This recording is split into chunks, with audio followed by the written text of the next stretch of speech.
আহ, ভাৰত চৰকাৰে পাকিস্তানৰ বিৰুদ্ধে পেহেলগাম যিটো আক্ৰমণ আছিলে, পেহেলগামৰ সন্ত্ৰাসবাদী আক্ৰমণৰ বিৰুদ্ধে ভাৰত চৰকাৰে পাকিস্তানৰ বিৰুদ্ধে যি একশ্যন আৰম্ভ কৰিছে, সেই একশ্যনৰ প্ৰতি আমাৰ ৰাইজৰ দলৰ পূৰ্ণ সমৰ্থন আছে। আমি স্পষ্টকৈ কৈ দিব খুজিছোঁ যে ৰাইজৰ দলে ভাৰতৰ আভ্যন্তৰীণ বিষয়ত ভাৰত চৰকাৰে লোৱা নিৰাপত্তাৰ প্ৰশ্নত ভাৰত চৰকাৰে লোৱা সকলো বিষয়তে আমি সহমত পোষণ কৰোঁ।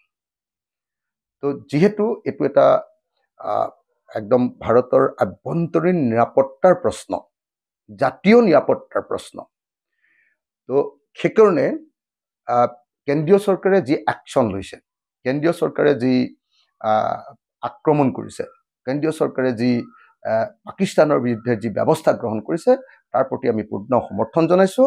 আৰু এই ক্ষেত্ৰত যেতিয়ালৈকে কেন্দ্ৰীয় চৰকাৰে পাকিস্তানৰ বিৰুদ্ধে বা সন্ত্ৰাসবাদীসকলৰ বিৰুদ্ধে একশ্যন গ্ৰহণ কৰি থাকিব, তেতিয়ালৈকে ৰাইজৰ দলৰ সমৰ্থন, পূৰ্ণ পৰ্যায়ত সমৰ্থন আমি ব্যক্ত কৰি থাকিম। আমি ভাৰতবাসীৰ লগত আছোঁ, আমি ভাৰত চৰকাৰৰ লগত আছোঁ, আমি পাকিস্তানৰ বিৰুদ্ধে আছোঁ। ৰাইজৰ দলৰ সভাপতি হিচাপে মই কংগ্ৰেছ দলৰ প্ৰতি এটা আহ্বান জনাব খুজিছোঁ। কংগ্ৰেছ দলৰ প্ৰতি আহ্বানটো হ'ল মুকলি আহ্বান। মুকলি মনেৰে ৰাইজৰ দলৰ সভাপতি হিচাপে মই কংগ্ৰেছ দলক জনাব খুজিছোঁ যে এতিয়া আৰু কংগ্ৰেছ দলৰ বিৰুদ্ধে আমি কোনো ধৰণৰ বিতৰ্ক কৰিব নোখোজোঁ। ইলেকশ্যনৰ সময়ত আমাৰ যিবিলাক বিতৰ্ক হ'ল, কংগ্ৰেছ দলৰ পিনৰ পৰাও সভাপতি ভূপেন বৰা ডাঙৰীয়া, গৌৰৱ গগৈ ডাঙৰীয়া, প্ৰদ্যুৎ বৰদলৈ ডাঙৰীয়া, দেৱব্ৰত শইকীয়া ডাঙৰীয়া, তাৰপিছত আৰু তেওঁলোকৰ ৱৰ্কিং প্ৰেচিডেণ্ট, আটাইবিলাকে আমাক সমূহীয়াভাৱে আক্ৰমণ কৰিছিলে, আমিও প্ৰত্যাক্ৰমণ কৰিছিলোঁ। এইটো আছিলে যোৱা পঞ্চায়ত নিৰ্বাচনৰ, আজিৰ যিটো পঞ্চায়ত নিৰ্বাচনত শেষ ভোট হৈছে, সেই নিৰ্বাচনৰ এটা অংশ। তো তেওঁলোকৰ প্ৰয়োজন হৈছিলে, তেওঁলোকে আমাক আক্ৰমণ কৰিছিলে। গতিকে এইটো আমি একো বেয়া ভাৱেৰে লোৱা নাই। আজিৰ দিনটোৰ পৰা আমি কংগ্ৰেছ দলৰ প্ৰতি প্ৰত্যাক্ৰমণ সম্পূৰ্ণৰূপে বন্ধ ৰাখিছোঁ। আজিৰ পৰা আমি এটাই আশা কৰিছোঁ যে কংগ্ৰেছ দলে অতি সোনকালে 2026 চনৰ নিৰ্বাচনৰ কাৰণে বিৰোধী ঐক্যমঞ্চ গঠনৰ প্ৰস্তুতো মীমাংসা কৰিব।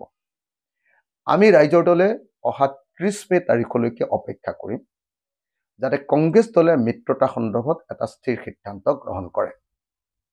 অহা 30 মেৰ ভিতৰত যাতে মিত্ৰতা সন্দৰ্ভত এটা স্থিৰ সিদ্ধান্ত হয়, ইতিবাচক সিদ্ধান্ত হয় যে কোন দলে ক'ত খেলিব আৰু কেনেকৈ আমি বিজেপিক পৰাভূত কৰিব পাৰিম।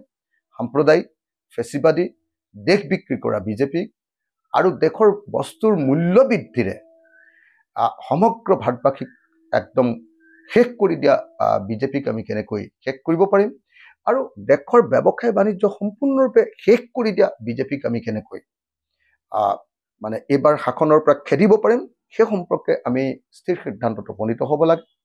কংগ্ৰেছ দল, ৰাইজৰ দল আৰু অন্যান্য যিবিলাক দল আছে, সকলো দলে মিলি আমি 2026 চনৰ নিৰ্বাচন খেলিব লাগে। আৰু সেইকাৰণে অহা 30 মে তাৰিখলৈকে আমি মুকলি মনেৰে ৰৈ থাকিম যে কংগ্ৰেছৰ লগত আলোচনা হৈ আমাৰ সেই সিদ্ধান্ত হ'ব। কিন্তু যদি 23 মেৰ ভিতৰত সিদ্ধান্ত নহয়, 1 জুন তাৰিখৰ পৰা আমি সমগ্ৰ অসম জুৰি ৰাইজৰ দলে নিজাববীয়াকৈ বিজেপি বিৰোধী অভিযান আৰম্ভ কৰিম। 2026 চনৰ নিৰ্বাচনৰ কাৰণে আমাৰ অভিযান আৰম্ভ হ'ব। 1 জুন তাৰিখৰ পৰা মই আৰু ঘৰলৈ ঘূৰি নাহোঁ যেতিয়ালৈকে নিৰ্বাচন শেষ নহয়। আমি প্ৰতিটো সমষ্টি 126টা বিধানসভা সমষ্টিলৈ যাম।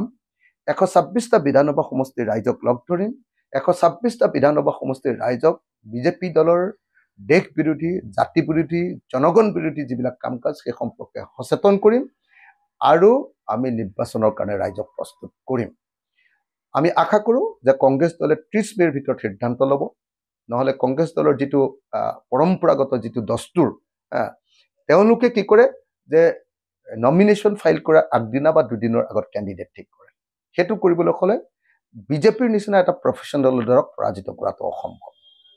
বিজেপিৰ নিচিনা সাংগঠনিক শক্তি থকা আৰু বিজেপিৰ নিচিনা ধনবল থকা, বিজেপিৰ নিচিনা বাহুবল থকা আৰু বিজেপিৰ নিচিনা সম্পূৰ্ণ অক্ষত এটা দলক যিকোনো পৰিস্থিতিত বিজেপি ইলেকশ্যন জিকিবলৈ চেষ্টা কৰা এটা দলৰ ক্ষেত্ৰত এনেকৈ আমি অসংগঠিতভাৱে ইনডিসিপ্লিন ভালকৈ নেখেলাকৈ ইলেকশ্যনত জিকাটো সম্ভৱপৰ নহয় সেইকাৰণে আমি আশা কৰিছোঁ যে 30 মেৰ ভিতৰত আমাৰ বুজাবুজি সম্পন্ন হ'ব কোনে ক'ত খেলিম সেইটো ঠিক হ'ব আৰু যদি 30 মেৰ ভিতৰত সিদ্ধান্ত নহয় তেতিয়াহ'লে আমি ৰাইজৰ দলে নিজাববীয়াকৈ আমাৰ কাম কাজ আৰম্ভ কৰিবলৈ বাধ্য হ'ম তাৰ আগলৈকে আমি আন সাংগঠনিক কাম কাজবিলাক আমাৰ আভ্যন্তৰীণ কাম কাজবিলাক কৰি থাকিম আৰু কংগ্ৰেছ দলৰ প্ৰতি অপেক্ষা কৰি ৰৈ থাকিম আৰু আশা কৰিম যে কংগ্ৰেছ দলে এটা সঠিক সিদ্ধান্ত গ্ৰহণ কৰিব আৰু যদি নলয় তেতিয়াহ'লে বিজেপিক হৰুৱাবৰ কাৰণে আমি নিজে সিদ্ধান্ত গ্ৰহণ কৰিম